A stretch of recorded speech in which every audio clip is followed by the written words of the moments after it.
I'm cutting ties with a broke 60-year-old. From now on, consider us strangers. Don't count on me. My son-in-law looked down on me and said those words.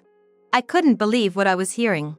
The future I had imagined when my only daughter got married was shattered in that moment. My name is Scarlett, and I'm 59 years old. My husband named David passed away suddenly in an accident just as he was about to retire at 60, 6 years ago. Now, I live in a single-story house that David built, with my 25-year-old daughter, Ruby. It's a small house with a 100-square-foot living room and two 80-square-foot bedrooms, but it was spacious enough for the three of us. Now that it's just the two of us, it feels a bit lonely. We have a small yard, but Ruby uses it as her parking space. Ruby, who got her certification from beauty school and works as a nail technician, just fulfilled her dream of opening her own shop last year. I'm forever grateful to David, who provided for us and supported her dreams. Growing up in a poor family, I decided to drop out of school and work to support my three younger siblings. Luckily, I got a live-in job at a local hotel. I started as a helper, learned the ropes, and worked as an employee. When I was 25, I was introduced to David, a regular customer's son who was 8 years older than me. I was immediately drawn to his kind and sincere nature, and we got married. David worked at a steel mill and had an irregular schedule with night shifts, so after our marriage, I quit my hotel job and became a homemaker. I developed an interest in cooking while preparing daily meals, and with David's support, I went to school and got a chef's license. I was happy to do anything to support him. When Ruby was born and childcare settled down, I started a blog, posting homemade meals and packed lunches. I also jumped on the Instagram trend and continue it as a hobby.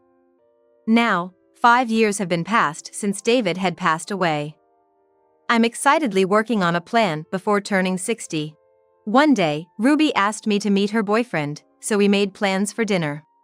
When I arrived at the restaurant with her, a good physique man in a crisp suit was waiting. Nice to meet you. I'm Christopher and I'm dating Ruby. Christopher is a real estate agent at his father's company. He helped Ruby when she was looking for her shop. They told me they were thinking of getting married soon. Seeing how kind and considerate he was to Ruby and how happy she looked, I was genuinely happy for my daughter's upcoming marriage. Please take good care of Ruby. Later, during a family meeting, they decided to get their marriage certificate first and have the wedding next year due to preparations. Time flew by, and Ruby married Christopher and moved to their new condo. With Ruby gone, the house filled with memories of our family of three felt a bit lonely. I'm glad I've been preparing for turning 60. Please look forward to it. I whispered to David's photo and prayed. Just then, my phone rang. Hello, Mom? How are you doing? Hearing Ruby's cheerful voice, I couldn't help but smile. Oh, I'm doing well. It sounds like you're doing great too. Your 60th birthday is coming up, right? Let's have dinner together to celebrate. Christopher has reserved a wonderful place for us. Really? I'm looking forward to it. Thank you so much. After hanging up, I turned to David's photo, prayed, and spoke to him in my heart. I'm so blessed to have our daughter and her husband celebrate my birthday. It wasn't that I was alone after Ruby got married. I gained another family member in Christopher. I daydreamed about the day I'd be called grandma when they have children. On my birthday, Rudy led me to a restaurant. It was a famous upscale French restaurant I recognized. In a private room, Christopher, who had arrived earlier, was waiting. Happy 60th birthday, Scarlett. Thank you. Celebrating here is truly special. Seeing my teary eyes, Ruby gave a warm smile. Happy birthday, Mom. I'm sure Dad would be thrilled too. We enjoyed a delicious full-course meal, and at the end, a dessert plate decorated with Happy 60th was served. Ruby even gifted me a red branded pouch for my birthday. Christopher, Ruby, thank you so much for today. The two offered to drive me home. I wanted to give them a small token of appreciation, so I asked them to stop by my house. I was worried if Christopher's large car would fit in my small yard, but it did. The sight made Ruby and me laugh. Perhaps because it was his first time here, Christopher looked around the house uneasily and became silent. I made these sweets. I hope you like them. I served them tea and the treats I had made the day before. Yummy! Mom's treats are always the best. Try some, Christopher. While Ruby enjoyed the sweets, he remained silent, taking a bite without a word. I was a bit concerned about his behavior, but Ruby chatted away. Then, Christopher suddenly asked about David's background and mine. He worked at a steel company from right after high school until he was 60. He was a hardworking and sincere man. I dropped out of school and worked at a hotel, but after getting married, I became a homemaker. I got really into cooking and started posting my dishes and sweets on a blog and Instagram. Have you always lived in this house? Yes, he built it for us before Ruby was born. We had trouble conceiving, and he told me that no matter what, this would always be our home. I see. Christopher seemed deep in thought as he listened. I'll come over next time to taste your home-cooked meals. Of course, you're always welcome. I waved goodbye as they left. As I started cleaning up, the doorbell rang.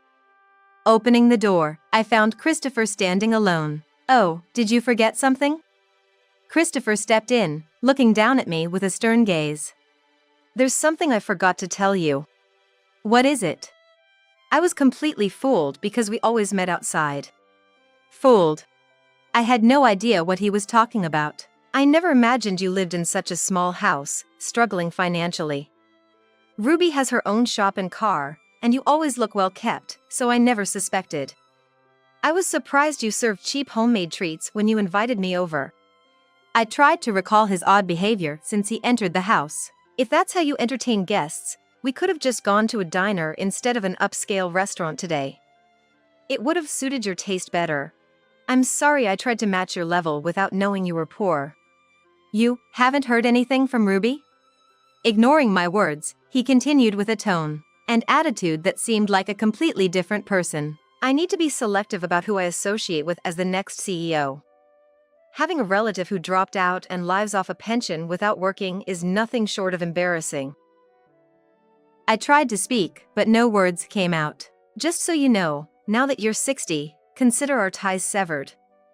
From now on, we're strangers, so don't rely on us.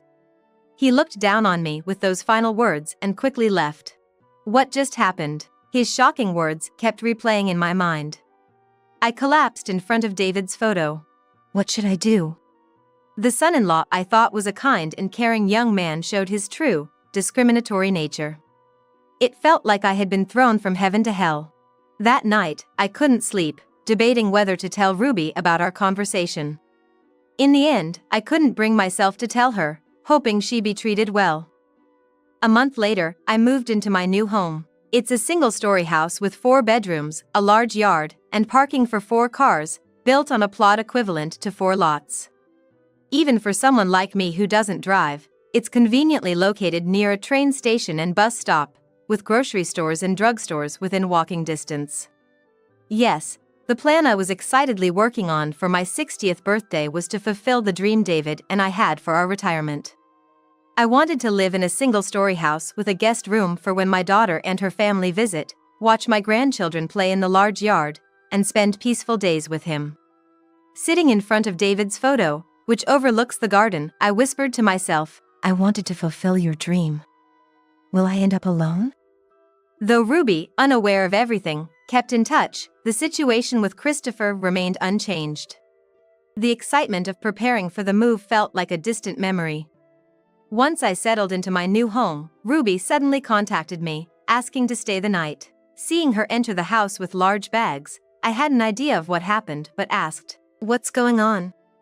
She explained that Christopher's attitude changed the day after my 60th birthday celebration, and he began to belittle her. He's been out drinking almost every night and coming home late.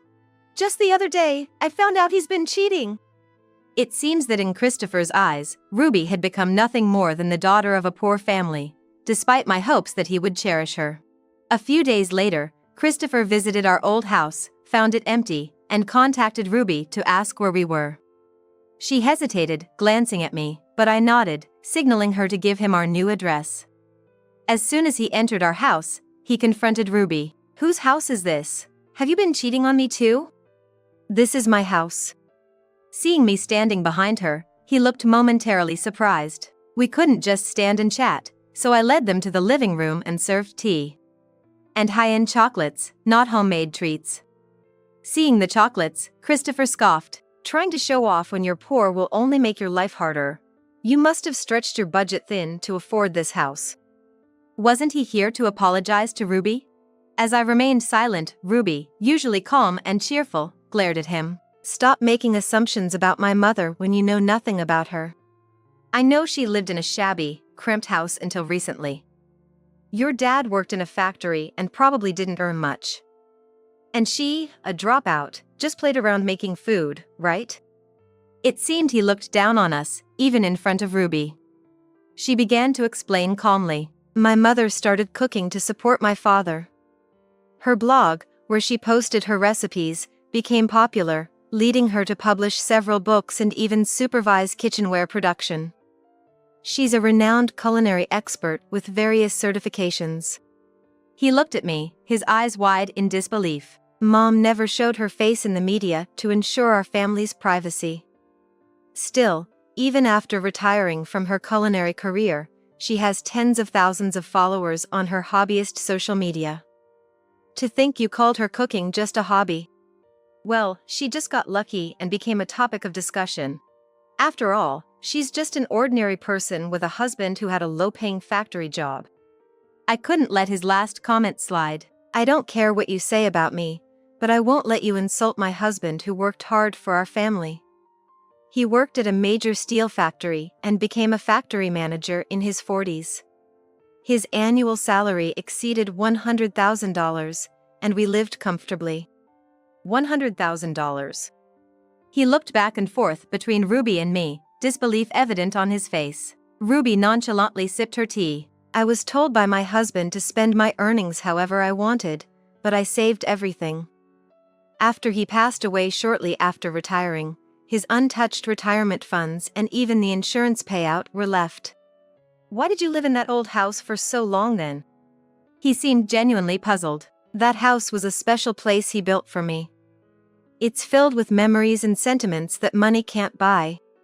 Ruby, who had been listening quietly, finally spoke up. My parents never splurged on themselves. But they made sure I had a variety of experiences. They covered my tuition, extracurricular activities, and even taught me table manners during our annual trips and restaurant visits. You mean like at a diner, right? Ruby, clearly annoyed by his condescending tone, let out an exaggerated sigh. Actually, the restaurant we celebrated my mom's 60th birthday at is the same place where the three of us dined for my dad's 60th. That's the kind of restaurant I'm talking about. The reason I almost cried when we went to that restaurant was because Ruby chose a place filled with memories with David. But you were looking for a cheap rental for your nail salon, right? Yes, because the nail salon is my dream. I wanted to achieve it on my own, without relying on my parents. That's all there is to it. The only luxury I had was the car my dad bought me as a graduation gift. Christopher, who thought he knew everything, instead of apologizing, accused Ruby as she finished her tea. Why did you hide such important information? Why does my parents' wealth have anything to do with marrying me? I knew my mom never bragged, so I showed you her social media. You would have seen she's a renowned chef. I didn't hide anything. Christopher was at a loss for words, glancing at me for support, but I pretended not to notice. Then, he suddenly changed his tone and started making excuses. I have a responsibility to choose who I date as the next CEO. How can I introduce someone from a poor background as my family? If you had told me everything from the start, I wouldn't have misunderstood or cheated. Ruby, I promise I won't cheat again. Please come back. Ruby chuckled. That's funny. You were the one who cut ties with my mom. At her words, Christopher and I both looked at her in shock. Why would I go back to someone who looked down on our family, cut ties with my mom, and even cheated? No! Scarlett, I apologize for my misunderstanding. The sight of him, who had been so arrogant just moments ago, now expressing his apology was comical. I calmly told him, "You did cut ties with me. Remember telling me we're strangers now and not to rely on you? Don't worry, I have no intention of being your mother-in-law again." "No way!" He looked defeated, but I couldn't find the words to comfort him. "Please leave for today. Tell your parents the truth and get their approval for the divorce." With no room for argument against Ruby's firm stance, Christopher left. "Mom, I'm so sorry for all the pain I caused. It's all because I married him." Ruby, tears in her eyes, held my hand. I gently grasped her hand. "Don't worry about it. I'm so glad you're my daughter." Ruby had overheard our conversation that day. She knew I was keeping silent about cutting ties with Christopher for her sake. Seeing his attitude, she decided on a divorce and left the house. A few days later, his parents came to apologize with him in tow.